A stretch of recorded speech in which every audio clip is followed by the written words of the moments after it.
It's 8:30. Good morning. I'm Ian Crouch with Hunter News. A barman has been attacked by a patron at a Lake Macquarie hotel.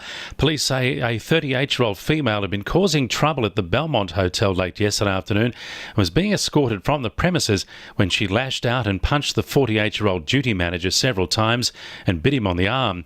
Other patrons intervened and police took the woman into custody, saying she had to be sedated before being taken to the Calvary Mater Hospital for assessment.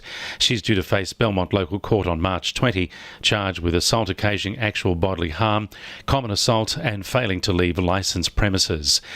The head of the state's peak surf lifesaving organisation says the tragic drowning of a teenage boy off Bar Beach serves as a warning to beachgoers. The 16-year-old was with friends when it's believed he jumped from the rocky headland into the water but didn't resurface. His body was winched from the water by the Hunters Westpac Rescue Helicopter Service, but despite the best efforts of surf lifesavers, he couldn't be revived.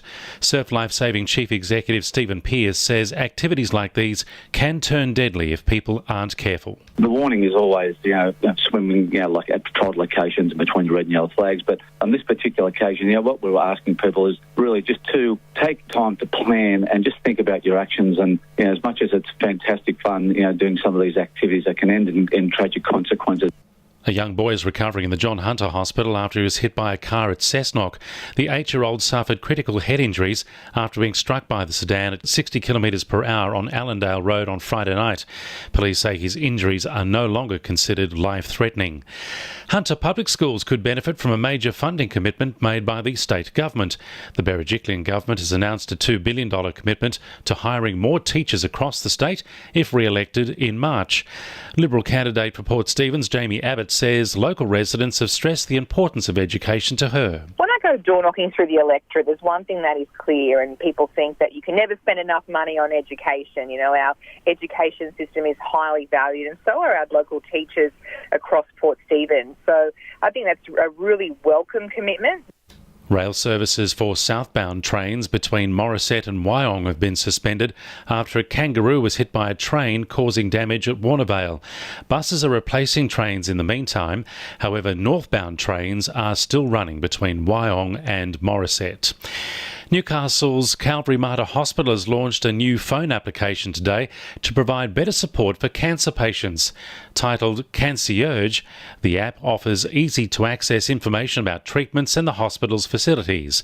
Clinical nurse consultant Catherine Johnson says the app has been developed to make things easier for patients. Being diagnosed with cancer is really life-changing for most people, and it's a pretty scary time, and so being able to access information when you want it and when you need it is really important. 2NURFM Sport. The Newcastle Jets have kept their hopes of a place in the A-League finals alive after Friday's convincing 5-1 victory over Western Sydney.